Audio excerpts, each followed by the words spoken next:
Quando a biologia decreta o fim, a ciência tranca a porta e nos entrega o luto. Mas o que acontece quando uma promessa se recusa a morrer com o corpo físico? No quarto do hospital, 40 anos atrás, ela segurou a mão dele e disse uma última frase. Um segredo, trancado a 7 chaves, que nem os filhos conheceram. 4 décadas de silêncio se passaram. Até que, numa terça-feira comum, o telefone tocou. Do outro lado da linha, na Índia, uma criança de 8 anos, que não falava uma palavra de português, disse as palavras exatas que ele esperou a vida inteira para ouvir de novo. Ela disse: Eu prometi voltar. A medicina chamaria isso de anomalia. A estatística diria que a matemática não fecha. Mas hoje, o Mistérios do Além vai documentar uma história em que o amor parece atravessar fronteiras, idiomas, corpos e tempo. A rotina daquele viúvo, no Brasil, era feita de memórias bem guardadas, fotografias antigas e do silêncio de uma casa que parecia grande demais. Todos os dias, ele acordava, preparava o café e sentava perto da janela. Não porque esperasse alguém chegar, mas porque, em algum lugar dentro dele, havia uma parte que nunca parou de esperar. Mas a 10.000 quilômetros dali, na Índia, o silêncio havia dado lugar ao desespero. Uma menina saudável, de 8 anos, começou a acordar em prantos no meio da madrugada. Ela não tinha febre, ela não estava doente. Não havia ferimento. Não havia explicação visível. Mas ela não reconhecia os próprios pais.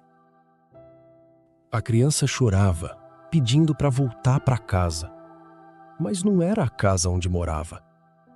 Ela descrevia varandas largas de alvenaria, paredes claras, móveis antigos e árvores frutíferas que não existiam na paisagem árida ao redor da vila. Ela desenhava lugares que nunca tinha visitado. E mais do que isso, durante as crises, ela balbuciava palavras em um idioma que ninguém ali compreendia. Palavras quebradas, frases incompletas, sons que não pertenciam à sua realidade. E chorava, sentindo a falta dilacerante de um homem, que ela chamava por um nome que a língua hindi mal conseguia pronunciar. Os pais indianos fizeram o que qualquer família faria. Buscaram a medicina, levaram a menina a médicos, conversaram com especialistas, tentaram entender se havia trauma, delírio, imaginação ou algum distúrbio que explicasse aquela tristeza sem origem. Os médicos locais tentaram tratar a angústia da criança com calmantes. Disseram que era apenas uma fase, uma imaginação hiperativa, um mecanismo infantil de fuga. Mas a menina continuava repetindo as mesmas coisas. A mesma casa, o mesmo homem, o mesmo país distante. E, acima de tudo, a mesma promessa. Quando pesquisadores universitários assumem casos assim, o protocolo é frio. Antes de qualquer hipótese espiritual, a psiquiatria tenta afastar o impossível.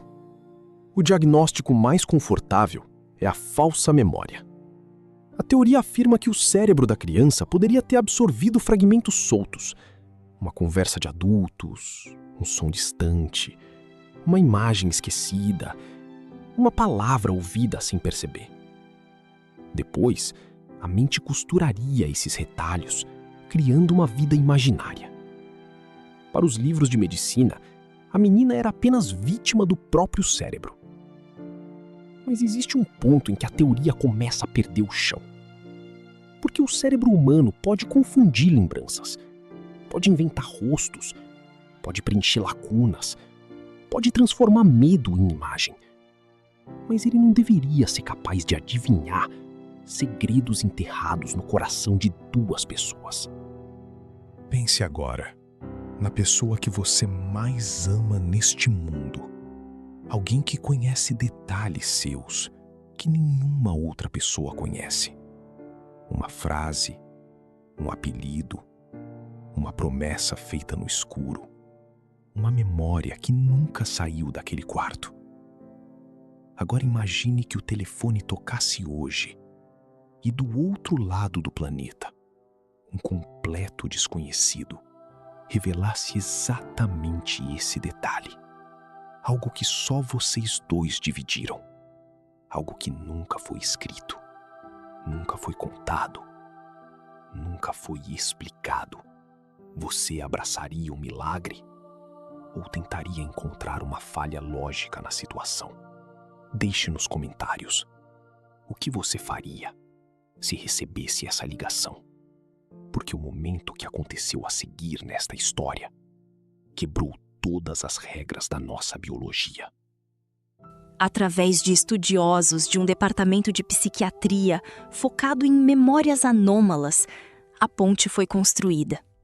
Um tradutor foi colocado na linha internacional. De um lado, o senhor de 70 anos, em uma casa simples no Brasil, escutando a estática do telefone. Do outro, a menina de 8 anos, na Índia, cercada pelos pais, sem entender por que aquele homem distante fazia seu coração doer tanto. Quando a conexão foi estabelecida, a criança não hesitou. Através do tradutor, ela não disse apenas o nome dele. Ela o chamou pelo apelido íntimo. Aquele apelido que morreu no quarto do hospital, 40 anos atrás. O senhor desabou. Não foi um susto. Foi como se uma porta interna, trancada por décadas, tivesse sido aberta por dentro. A matemática do acaso havia sido ferida ali. Mas a prova material, o detalhe que fez os pesquisadores silenciarem diante dos próprios blocos de anotações, ainda estava por vir. A menina, com a serenidade de quem parecia carregar uma vida inteira dentro de si, deu uma instrução ao tradutor. Ela pediu que dissessem ao senhor para ir até o quarto dos fundos, que ele afastasse a pesada máquina de costura do canto. Disse que a terceira tábua do assoalho estava solta. E então, com uma calma que ninguém conseguiu explicar, a criança disse: "Lá dentro está a carta que eu nunca tive tempo de te entregar." O homem caminhou até o quarto. Cada passo parecia atravessar 40 anos. Suas mãos empurraram a máquina de costura. Seus dedos tocaram a madeira antiga. A terceira tábua realmente estava solta. Ele levantou o assoalho e lá,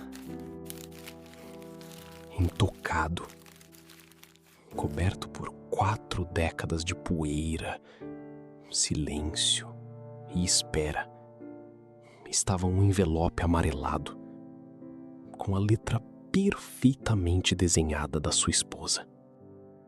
Aquele senhor não passou os últimos anos de vida carregando apenas o peso do luto.